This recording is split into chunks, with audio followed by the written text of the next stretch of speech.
experience. Sabi dito, natapos natin noong last meeting ang active learning kung saan ang bata ay marami ng tinatanong or curious na siya kaya nagkakaroon ng exploring and questioning kasi marami na siyang gusto malaman sa kanyang environment. Ngayon, dako tayo sa pangalawa, sa stage of cognitive development. Yesterday proposed that children progress through distinct stages of cognitive development. Diba merong apat na distinct stages of cognitive development. Ito yung sensory-motor stage kung saan dito, kabilang dito ang 0 to 2 years old. Knowledge developed through sensory and motor interaction. So, kung ano yung nakikita nilang gumagalaw or kung ano yung nakikita nilang nasa-sense nila na gumagalaw, parang alam nila na nag-exist ito. For example, nakita nila yung nanay nila. Kahit hindi nila makita yung nanay nila kapag naamoy yung smell ko halimbawa ng nanay nila, iiyak at iiyak yun, tsaka parang hahanapin yung nanay.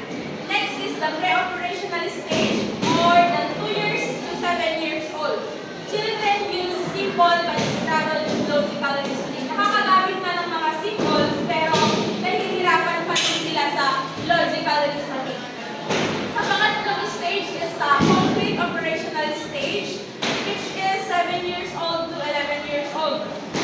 Logical thinking develops for concrete object and situation. And sa pang-apat, formal operational stage kung saan dito ay 12 years old mataas. Abstract and hypothetical.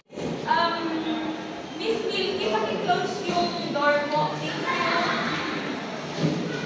Number 3 is the schema development. Knowledge is organized into schemas, mental structures that represent understanding, which is learning involves assimilation, integrating new information into existing schemas.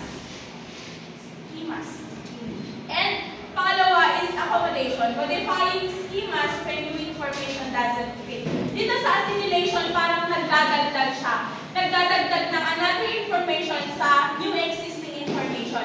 Mayroong mga examples si Ma'am Ruth nung nag-explain siya during yung mga last meetings. And sa accommodation naman, iniiba niya yung information kapag yung information na yun is hindi nag-fit. Halimbawa dito is yung example noon na yung aso, yung bata kapag nakakita ng aso the first time, na-develop niya sa kanyang utak na every time na makakita siya ng apat na paa, may far or may balahibo, tsaka may buntot, yes, parang aso na yun. But then, dito sa accommodation, minamodify niya yung scene na yun, na kapag pala, hindi pala lahat ng apat na paa, may buntot, tsaka may balahibo is aso. Pwedeng cow ito, pwedeng goat, or pwedeng baboy. Sa pang-apat is learning as development process. Learning is not linear but progresses as cognitive abilities mature through experience and interaction. So, ang learning daw ay hindi linear na proseso or hindi mabilisang proseso. Hindi, sa mathematics ito yung linear.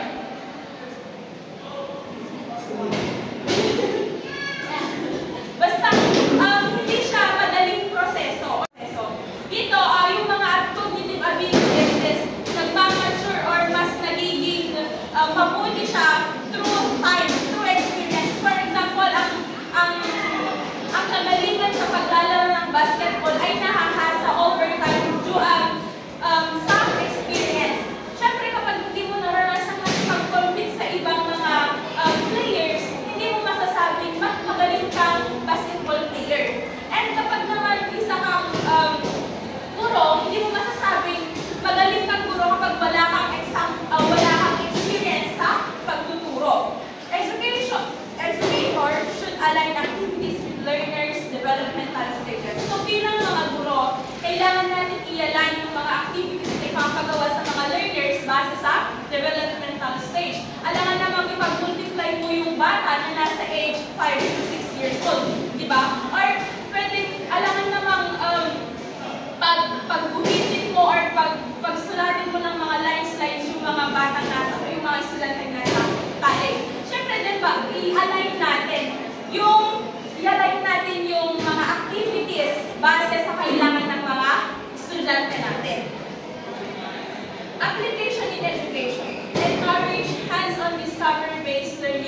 students explore concepts themselves. Design activities suited to the learner's developmental stage, such as complete materials for younger children, abstract problem solving for older ones, and promote critical thinking and self-reflection for present scenarios that requires learners to evaluate and revise their understanding. And number 4, cognitive constructivism highlights that learning is a personal and active process, emphasizing the importance of developmental readiness and meaningful engagement. Ako naman tayo sa social constructivist. Kung may social learning theory, mayroon din social constructivist. Sa social learning constructivist approach, focus on collaboration with others to produce knowledge and understanding. The social constructivist approach underscores the importance of collaboration and interaction in learning, highlighting the role of shared experience and cultural context in shaping knowledge. So dito sa social constructivist, sinasabi dito na nag-focus dito ang kahalagahan ng pakikipag-collaborate, pakikipagtulungan sa ibang tao para makapag-produce ng knowledge or para makapaintindihan ang mga bagay-bagay. Core principle, number 1, learning as a social process. Knowledge is constructed through interaction with others, particularly more knowledgeable individuals such as peers, teachers, or mentors. Social and cultural context shape how and what we learn. So dito, ang knowledge, ang kaalaman daw ay nabubuo or nako-construct through interaction with others. Sinabi dito na particularly more knowledgeable individuals. So, dito sa social process, ang pag-interact sa mga classmate na maalam or sa mga teachers natin kasi sila yung sinasabing knowledgeable individuals. Sila yung mga may alam na ng mga bagay na hindi natin alam. Number 2 is the zone of proximal development or the ZPD. The ZPD is the range between what the learner can do independently and what they can achieve with guidance. Effective learning occurs when providing support to bridge the gap between current abilities and potential development. So dito sa ZPD, pinapakita dito yung ano yung nagagawa ng bata without help and kung yung nagagawa niya na mayroong tumutulong sa kanya. And number 3 is scaffolding. Sa ZPD and scaffolding is magka-connected sila. Which is the scaffolding is the temporary support provided by a teacher or peer to help the learner master a task. Scaffolding is gradually removed as the learner become more competent, fostering independence. Di ba kanina sa ZPD or the zone proximal development, rin-arrange nito ang kakayahan ng bata na gumawa without anybody's help and yung kakayahan niyang gumawa independently. Dito naman sa scaffolding, yung teacher, nagpro-provide siya ng guidance or nagpro-provide siya ng help para sa ganun ma-master ng isang bata ang isang gawain. And eventually is parang inaalis niya itong guide na ito para magkaroon ng independence ang bata. And number 4 is collaborative learning. Learning occurs in a community where individuals work together to solve problems, shared perspective, and construct knowledge. Group work, discussion, and peer tutoring are essential methods in this approach. Diba sa barangay, for example, diba kapag mayroong problem sa isang community, nagtatawag sila ng meeting. Ano ang purpose ng meeting ngayon? Para magkaroon ng collaborative work. Magkakaroon sila ng pagtutulungan para nagbibigay ng group work, group activity para sa ganun is ma-develop yung teamwork natin. Dito, nag-work together tayo to solve problem or para masagutan yung activity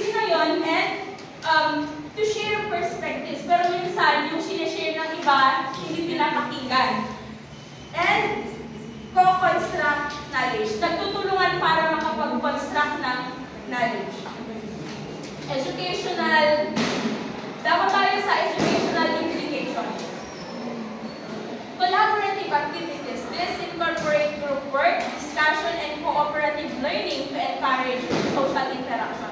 So, ang mga group works or group activities pala is hindi lang ginagawa para magkaroon ng may masubmit na activity ang mga estudyante. Dito pala is ginagawa para ma-encourage ang tinatawag na social interaction. Kaya minsan, ang isang guro is hindi niya pinag-i-stick to one group ang mga estudyante niya. Kagaya ni Mang Ruth, di ba? Hindi niya tayo pinag-i-stick sa isang group, kundi sa isang group work, iba ang mga kagrupo mo, sa iba ulit, para ma-encourage tayo or para ma-promote ang social interaction.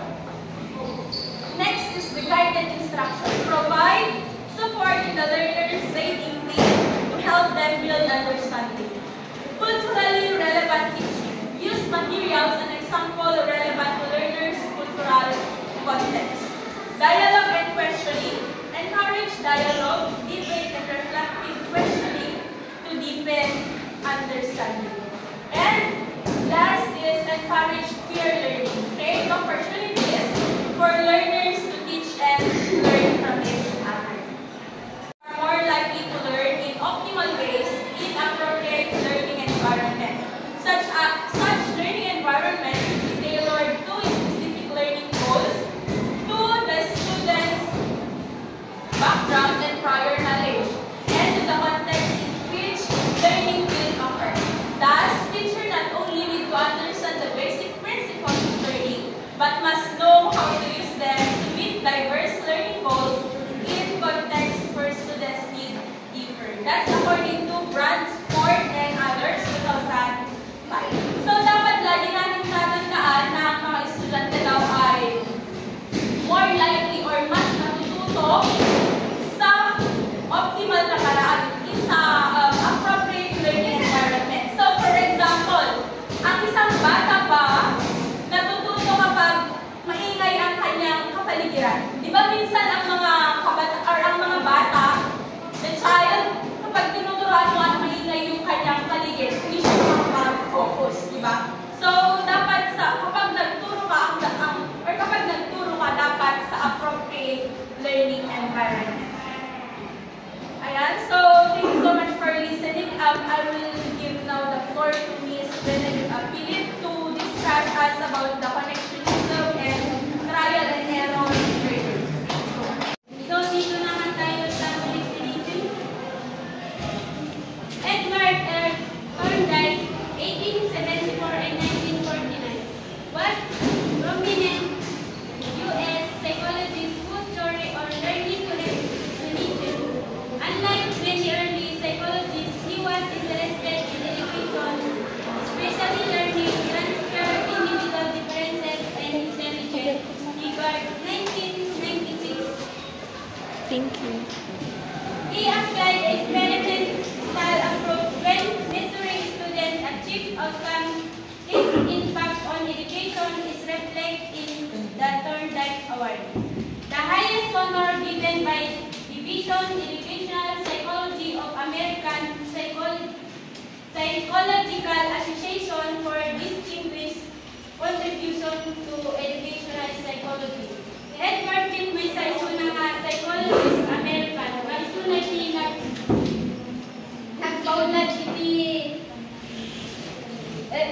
nagpaulat di pag-aaral ng tinatawag na connectionism.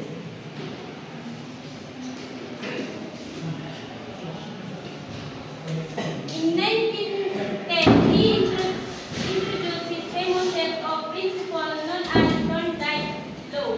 According to this law, learning is active when individual is able to form association between particular stimulus and response.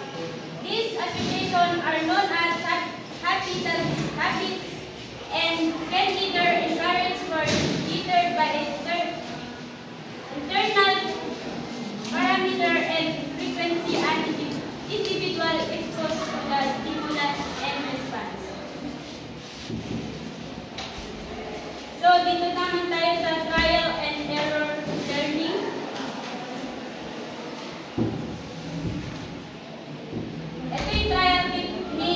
nagamit lang na ni Edward Thorndike. Thorndike major work is 3-volume series, Educational Psychology. He postulated that the most fundamental type of learning involves forming association between sensory experience and neural impulse that manifest themselves behaviorally. He believed that learning often occurs by trial and error, selecting, connecting. Thorndike began studying learning with series of experiments on animals.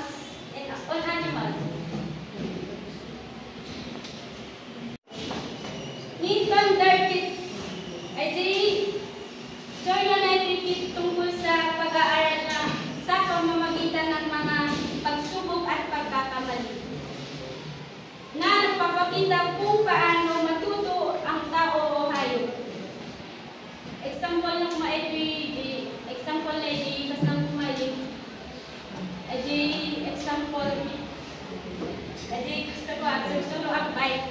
Di ba nung sika no damo pa ila akbay kit amuban Handbike. bahan sajay no habang nga susulok akbay kit kanay sabay lang nga matinag habang nga matumba nakuma hanggang paulit-ulit ka nga practice kasi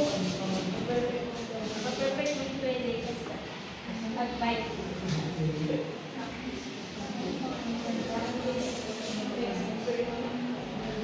Trial and error learning occurs gradually, incrementally as successful responses are established and unsuccessful ones are embodied. Connections are formed mechanically through repetition. Conscious awareness is not necessary. Animals do not catch on or have insight.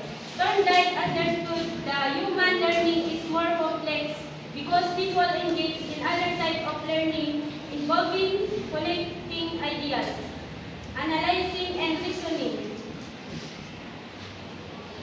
Nonetheless, the similarity is research result from animal and human studies led Thorndike to explain complex learning with elementary learning principles. Educated adult profession will learn of stimulus, response, and connection. May isang experiment ni Edward Thorndike ay pusa. Pusa nga, hindi speaking. Tapos yung sabi na hindi may sama kulungan. Basta kuma nga pusa nga, di ba nung mabising kakita ka nga mapakalim ka? So na, yung kulong na di kulungan. Tapos, kata, tapos mabising di pusa nga, agad-garaw si unit, kulungan na hanggang nga, nasakit na isang pagbuwaran na. Ita mabising kalusunan. Tapos, hanggang paulit-ulit na nga makasagay na tasaan na nga sugay may 20 pagbuwaran na lupa sa kasay. Experiment pa. Here's the continuation of our Thorndike's law. First is law of readiness. The law of readiness was intended to account for the motivational aspects of learning. A series or a set of responses can be linked together in order to achieve a goal. If the person is prevented from achieving his goal, this will cause annoyance.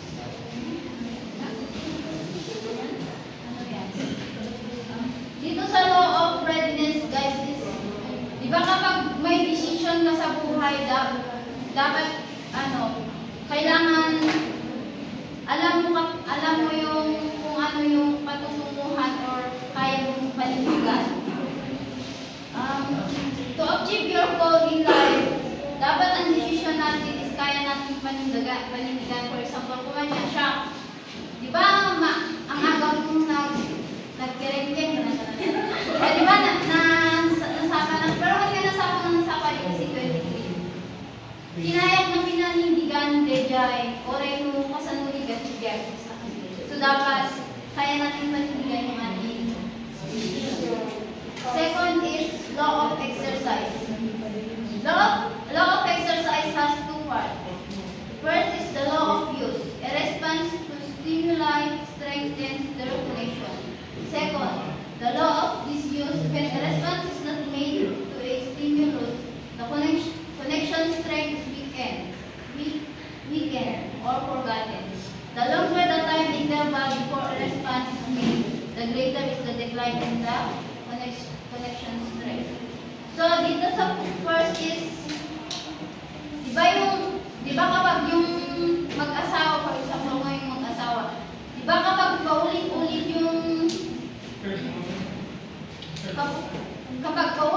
yung ginagawa nila, yung relasyon nila is mas lalo tumitibay. For example, kung kanayin mo nga lang bigan, di ba, pwede lang kayo mo, di ba mas lalo ka tumitibay yung relasyon nyo.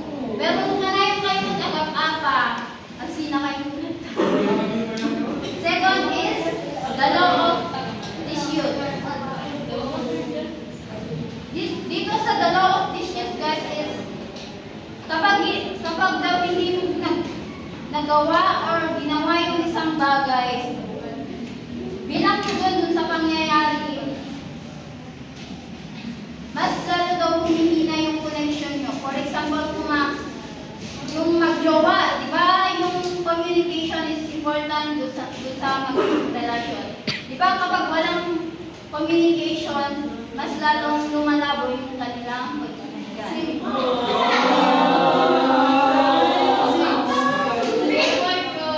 Third is the law of effect. An individual response to a specific situation followed by a reward will eventually make those responses a reward or a rewarding state. It becomes weaker.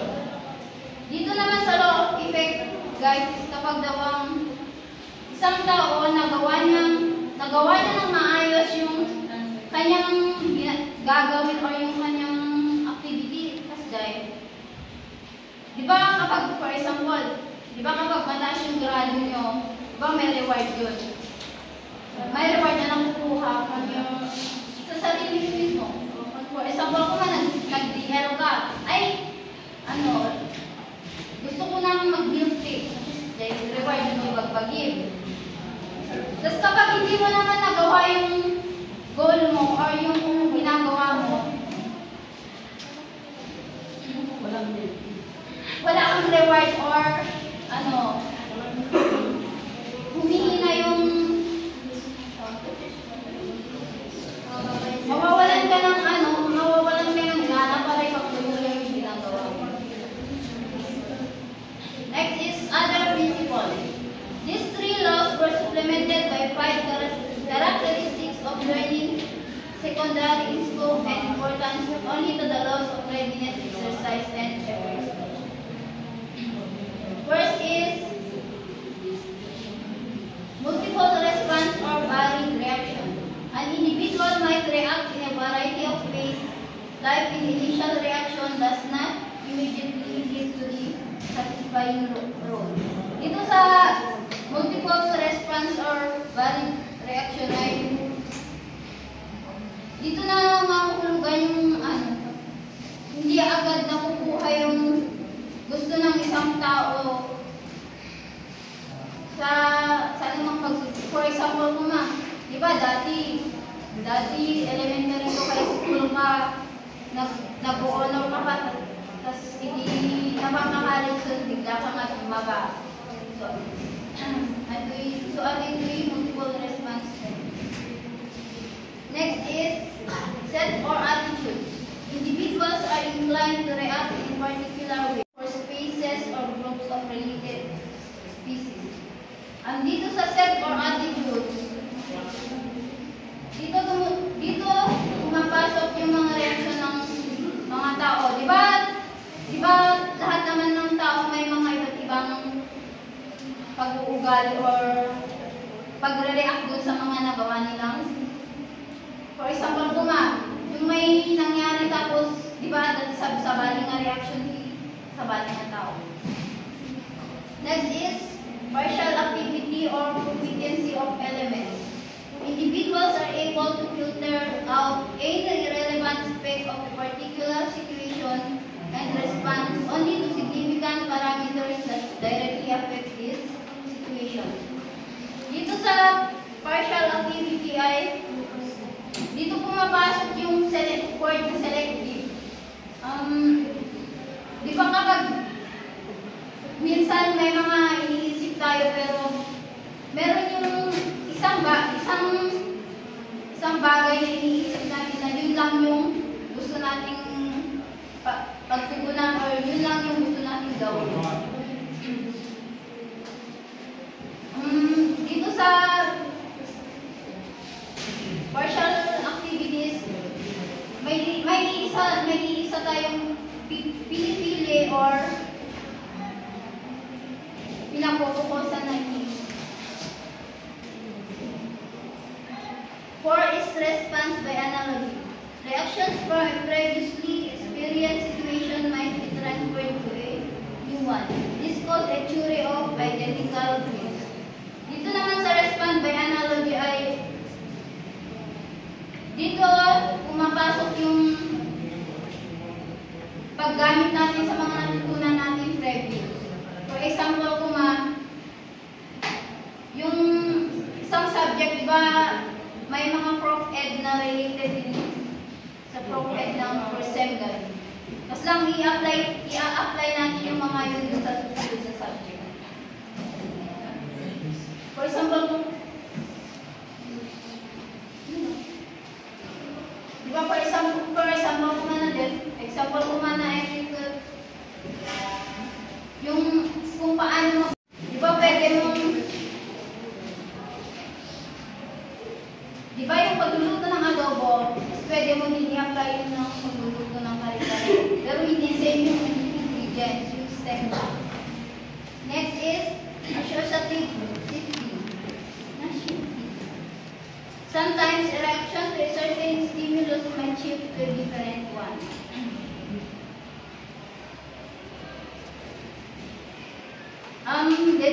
Sa associative shifting, guys, is yung kung nakipag-jowa na kayo, di ba, yung babae o lalaki minsan hindi naiintindihan yung kanilang pag-uugali. Yung bigla-bigla na lang, di ba, mamaya ay kanina ang bait-bait or ang lamig-lamig, tapos mamaya biglang nangaaway or something.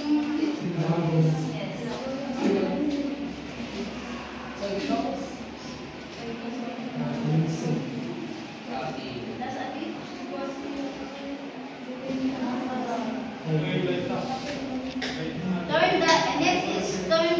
Connectionism theory is based on the ideas presented by associationism. In this theory, Thorndike hypothesized that certain elements become associated through similar experiences and that more complex ideas can be taught or explained through a series of simplified rules. In this theory, there are 4 key principles. First, learning involves both practice and reward system based on the law of effect. Second, stimulus and response associations can be linked if they are part of the same or action sequence based on the law of readiness. Third is the transfer of knowledge and learning is based on situations that have been previously experienced by the individual. Fourth, intelligence is determined by how many of these associations have been learned.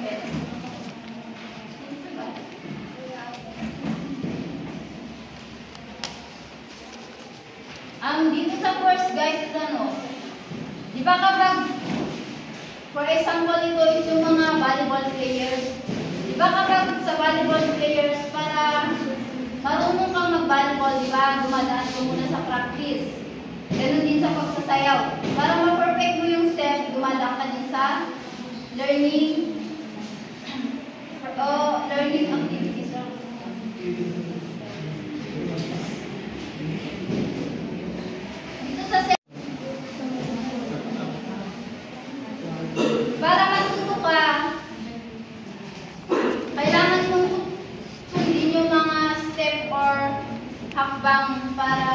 matapos yung gawain.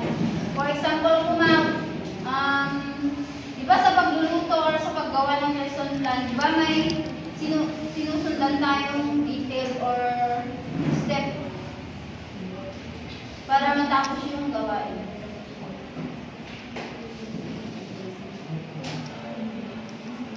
Dito sa third, guys, is ano?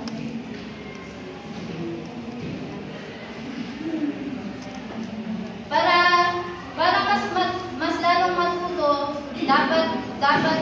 dapat ko research ka or usaron DJ experience mo at experience mo, for example, sa paggawa ng lesson plan, diba? Yung iba is based on experience. So, para matapos mo yun, dapat yung